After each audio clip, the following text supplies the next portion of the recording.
자, 여러분, 행복한 상상을 한번 해봅시다. 지금 여러분, 손에 현금 10억 원이 뚝 떨어졌습니다. 세금도 다 뗀 아주 깨끗한 돈입니다. 자, 이 돈을 어디에 묻어두시겠습니까? 대한민국 불패 신화의 상징, 강남 아파트 한 채를 사서 등기를 치시겠습니까? 아니면 전 세계 경제의 심장, 미국 달러로 바꿔서 통장에 고이 모셔두시겠습니까? 아마 지금 이 순간에도 머릿속에서 치열한 계산기가 돌아가고 계실 겁니다. 강남 집값은 이미 오를 대로 오른 거 아니냐. 인구 절벽이 오면 폭락한다더라. 이런 공포감이 들다가도 지난 50년간 강남 아파트 그래프를 보면 또 마음이 흔들리죠. 반대로 달러를 보자니 환율이 1,400원, 1,500원 하는데 지금 들어갔다가 꼭지에 물리는 거 아니냐. 달러는 이자도 별로 안 주는데 그게 무슨 투자가 되냐. 이런 생각도 드실 겁니다. 우리는 살면서 끊임없이 선택을 강요받습니다. 그리고 그 선택의 결과는 때로는 잔인할 정도로 냉정하죠. 누군가는 벼락부자가 되고 누군가는 벼락거지가 되는 이 자본주의의 정글에서 과연 최후의 승자는 누가 될까요? 오늘은 대한민국 부동산의 심장인 강남과 기축통화의 제왕달러, 그리고 이 둘을 위협하는 제3의 세력까지 등판시켜서 지난 50년간의 데이터를 탈탈 털어 이 지독한 승부에 진짜 승자를 가려보겠습니다. 어쩌면 오늘 이야기가 여러분의 노후를 완전히 바꿔놓을지도 모릅니다. 먼저 기호 1번 강남 아파트부터 살펴봅시다. 한국인에게 강남 아파트는 단순한 주거 공간이 아닙니다. 일종의 종교이자 신앙이죠. 강남 불패. 이 네 글자는 지난 반세기 동안 한국 사회를 지배해온 가장 강력한 주문이었습니다. 사실 1970년대 초반까지만 해도 강남은 비만 오면 장화 없이는 걸어 다닐 수도 없는 진흙탕 밭이었습니다. 그때는 강북 사는 사람들이 강남으로 이사 간다고 하면 아니, 왜 멀쩡한 집 놔두고 귀향을 가냐면서 혀를 찼다고 하죠.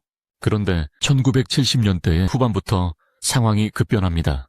정부가 강북 억제 정책을 펴면서 명문 고등학교들을 강남으로 강제 이주시켰고 도로를 깔고 지하철을 뚫으면서 그야말로 천지개벽이 일어났죠. 1978년 압구정 현대아파트 분양 당시를 한번 떠올려 볼까요? 당시 분양가가 평당 40만 원 수준이었습니다. 지금 들으면 웃음이 나오는 가격이죠. 짜장면 한 그릇에 200원 하던 시절이니까요. 그런데 지금 그 아파트 가격이 어떻게 됐습니까? 평당 1억 원을 우습게 넘깁니다. 단순 계산으로만 따져도 수백 배 화폐 가치 하락을 고려해도 엄청난 상승률을 기록했죠. 이게 가능한 이유는 대한민국 특유의 압축 성장과 전세 제도라는 레버리지 시스템 덕분이었습니다. 내 돈 100%가 없어도 전세를 끼고 집을 사는 갭 투자가 가능했기 때문에 집값 상승기에는 수익률이 기하급수적으로 늘어날 수 있었던 겁니다. 게다가 강남은 단순한 땅이 아닙니다. 대한민국 인프라의 결정체죠. 업무지구, 학군, 교통, 병원, 백화점까지 모든 것이 집약된 요새입니다. 전쟁이 나도 강남은 살아남을 거라는 농담이 농담처럼 들리지 않을 정도로 국가는 강남을 중심으로 돌아갑니다. 이러니 사람들이 결국 돌고 돌아 강남이라고 외치는 겁니다. IMF 때도 2008년 금융위기 때도 잠시 주춤했을 뿐 결국 정오점을 뚫고 우상향했으니까요. 하락론자들이 아무리 폭락을 외쳐도 등기부등본을 쥔 사람들은 콧방귀를 뀌며 버텼고 결과적으로 그들이 승리했습니다. 이것이 대한민국 부동산 시장의 불편하지만 명백한 진실입니다. 자, 그렇다면 기호 2번 미국 달러는 어떨까요? 강남 아파트가 공격수라면 달러는 최강의 수비수입니다. 여러분, 그거요 아십니까? 한국 부자들이 가장 무서워하는 게 뭔지 집값 떨어지는 거? 아닙니다. 그들은 전쟁이나 국가부도 같은 시스템 리스크를 가장 두려워합니다. 대한민국 원화는 국제사회에서 보면 여전히 신흥국 통화, 냉정하게 말해 위험 자산에 속합니다. 북한이 미사일을 쏘거나 한국 경제가 휘청거리면 외국인 투자자들은 가차없이 원화를 팔아치우고 떠납니다. 그때 그들이 찾는 피난처가 바로 달러죠. 1997년 IMF 외환위기 때를 기억하시나요?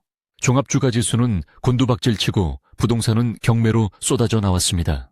나라가 망한다는 공포가 극에 달했을 때 유일하게 웃은 사람들이 누굴까요? 바로 달러를 들고 있던 사람들입니다. 환율이 800원대에서 2000원까지 치솟았습니다. 앉아서 자산이 2배, 3배로 불어난 겁니다. 그 달러를 들고 헐값에 나온 빌딩과 아파트를 주워 담은 사람들이 지금의 진짜 부자들이 된 경우가 많습니다. 2008년 금융위기 때도 2020년 코로나 팬데믹 초기에도 똑같은 현상이 벌어졌습니다. 위기의 순간마다 달러는 빛을 발합니다. 그래서 달러 투자를 일종의 보험이라고 부르는 겁니다. 평소에는 수익률이 재미없을지 몰라도 내 자산이 전부 불타 없어질 위기에서 나를 구해주는 소화기 같은 존재니까요. 하지만 달러에도 치명적인 약점이 있습니다. 바로 인플레이션입니다. 달러 자체가 이자를 낳지는 않습니다. 예금에 넣어두거나 채권을 사지 않고 그냥 현찰로만 들고 있다면 시간이 지날수록 구매력은 떨어집니다. 1970년이 1달러와 2024년의 1달러는 그 가치가 하늘과 땅 차이니까요. 미국 연준이 돈을 풀면 풀수록 화폐의 가치는 녹아내립니다. 그래서 달러는 장기 보유 시 자산 증식 수단이라기보다는 자산 방어 수단에 가깝다는 평가를 받기도 합니다. 자, 여기서 승부가 끝난 것 같죠? 한국에서는 역시 부동산 불패인가? 아니면 안전 제일주의 달러인가? 그런데 말입니다. 우리가 간과하고 있는 진짜 조용한 포식자가 하나 숨어 있습니다. 만약 여러분이 1980년 혹은 2000년에 강남 아파트를 사지 않고 달러를 그냥 금괴 넣지 않고 이 제3의 자산에 묻어뒀다면 어땠을까요? 그 주인공은 바로 미국의 주식시장 S&P 500 지수입니다. 에이, 주식? 그거 도박 아니냐? 개미들은 다 털린다더라 하실 수 있습니다. 하지만 개별 종목이 아니라 시장 전체를 사는 인덱스 펀드라면 이야기가 완전히 달라집니다. 데이터를 한번 까볼까요? 1980년부터 현재까지 S&P 500의 연평균 수익률은 배당금을 재투자했다고 가정했을 때 약 10%에서 11%에 달합니다. 복리의 마법을 적용하면 7년마다 원금이 2배가 되는 속도입니다. 많은 분이 강남 아파트 수익률이 최고라고 생각하지만 여기에는 함정이 있습니다. 바로 세금과 유지 비용입니다. 취득세, 등록세, 재산세, 종합부동산세, 그리고 낡으면 들어가는 수리비와 중개수수료까지. 게다가 아파트는 감가상각을 맞습니다. 건물은 낡아가고 땅값만 오르는 구조죠. 하지만 S&P 500은 어떻습니까? 애플, 마이크로소프트, 구글, 아마존 같은 전 세계 1등 기업들이 알아서 돈을 벌어옵니다. 실적이 나쁜 기업은 지수에서 퇴출당하고 새롭게 떠오르는 혁신 기업이 그 자리를 채웁니다. 즉, 지수 자체가 끊임없이 신진대사를 하며 젊음을 유지하는 불로장생의 구조를 가지고 있다는 겁니다. 실제로 지난 30년, 40년의 데이터를 놓고 강남 아파트와 S&P 500의 수익률을 비교해본 수많은 연구 결과가 있습니다. 결과가 어떨 것 같으신가요? 놀랍게도 S&P 500의 압승으로 끝나는 경우가 대부분입니다. 강남 아파트가 10배, 20배 오를 때 미국 주식시장은 배당 재투자를 포함해 30배, 40배 이상의 퍼포먼스를 보여주기도 했습니다. 물론 레버리지를 쓴 부동산 투자에 자기 자본 수익률은 엄청나지만 그만큼 하락기에는 깡통 전세나 역전세난의 리스크를 온몸으로 받아내야 합니다. 반면 미국 지수 투자는 기업들이 생산하는 부가가치를 고스란히 공유받는 시스템입니다. 자본주의가 망하지 않는 한 기업은 끊임없이 혁신하고 돈을 벌어들이니까요. 게다가 환율 효과까지 더해집니다. 한국에 사는 우리가 달러 자산인 미국 주식에 투자하면 평소에는 주가 상승분을 먹고 경제 위기가 와서 한국 주식과 부동산이 박살날 때는 환율이 급등하면서 내 자산 가치를 방어해 줍니다. 아까 말씀드린 달러의 방어력과 주식의 수익성을 동시에 챙기는 완전체에 가까운 투자법이 되는 거죠. 그렇다면 결론을 내려봅시다. 강남집이냐, 달러냐, 아니면 미국 주식이냐. 승자는 과연 무엇일까요? 여기서 우리는 아주 중요한 사실 하나를 깨달아야 합니다. 진정한 승자는 어떤 자산을 골랐느냐가 아니라 어떤 시간을 견뎠느냐에 달려있다는 점입니다. 강남 아파트 부자들의 공통점이 뭔지 아십니까? 그들은 대부분 샀다 팔았다를 반복한 단타꾼들이 아닙니다. 그냥 30년, 40년 전 못 모를 때 한 채 사두고 그 집에서 아이들 키우고 결혼시키며 묵묵히 깔고 앉아 있었던 사람들입니다.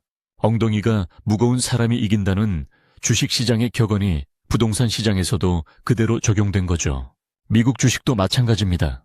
매일 밤 차트 보며 사고 팔고 한 사람들은 대부분 시장 수익률을 못 따라갑니다. 그냥 월급 날마다 기계적으로 적립하고 20년, 30년 계좌 비밀번호를 잊어버린 사람들이 엄청난 부자가 되어 돌아옵니다. 결국 강남 아파트와 미국 주식, 이 둘은 본질적으로 같습니다. 희소성에 투자한다는 것이죠. 강남이라는 한정된 땅, 그리고 전 세계에서 가장 돈을 잘 버는 미국의 우량 기업들, 더 이상 찍어낼 수 없거나 대체 불가능한 가치를 지닌 자산들은 화폐 가치가 떨어지는 속도보다 더 빠르게 가격이 오릅니다. 반면 현금, 즉 원화나 달러를 그대로 들고 있는 건 가장 확실하게 가난해지는 길입니다. 자본주의 시스템은 필연적으로 인플레이션을 먹고 자라니까요. 하지만 여기서 현실적인 조언을 하나 드리자면 대한민국에 살고 있는 이상 부동산 한 채는 필수입니다. 이걸 투자의 관점이 아니라 생존의 관점에서 봐야 합니다. 내가 깔고 앉을 집 한 채는 인플레이션을 방어하는 가장 기본적인 방패입니다. 전세나 월세로 살면서 주거 비용이 계속 올라가는 리스크를 해지하는 거죠. 일단 내 집 한 채라는 베이스 캠프를 마련한 뒤에 여유 또는 달러 자산, 특히 미국의 우량 자산에 배분하는 것이 가장 이상적인 포트폴리오라고 할 수 있습니다. 이것은 단순히 돈을 불리는 문제가 아닙니다. 한국이라는 단일 국가, 원화라는 단일 통화에 내 모든 운명을 거는 건 너무 위험한 도박이기 때문입니다. 여러분의 자산이 강남 아파트라는 한국의 성장과 S&P 500이라는 미국의 혁신 양쪽에 분산되어 있다고 상상해 보십시오. 한국이 잘 되면 집값이 올라서 좋고, 한국이 어려워져서 환율이 오르면 달러 자산이 늘어나서 좋습니다. 어느 쪽으로 굴러가도 나는 살아남는 구조, 이것이 바로 부자들이 말하는 잃지 않는 투자의 핵심입니다. 역사적으로 모든 화폐는 결국 종이 조각이 되거나 가치가 0에 수렴해 왔습니다. 로마의 데나리우스 은화부터 바이마르 공화국의 마르크화까지 예외는 없었죠. 지금 우리가 쓰는 원화나 달러도 수십 년 뒤에는 그 가치가 형편없어질 겁니다. 그 하락하는 에스컬레이터 위에서 거꾸로 뛰어 올라가 현상 유지를 하고 더 나아가 부를 축적하는 유일한 방법은 생산성 있는 실물 자산을 확보하는 것뿐입니다. 자, 이제 다시 처음의 질문으로 돌아가겠습니다.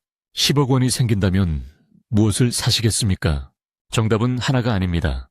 하지만 오답은 확실합니다. 아무것도 하지 않고 현금만 쥐고 있는 것. 그것이 가장 확실한 오답입니다. 강남 아파트가 됐든 미국의 초우량 기업이 됐든 혹은 디지털 금이라 불리는 비트코인이 됐든 남들이 탐내는 희소한 자산의 깃발을 먼저 꽂으십시오. 그리고 그 자산이 무럭무럭 자랄 때까지 지루한 시간을 견뎌내십시오.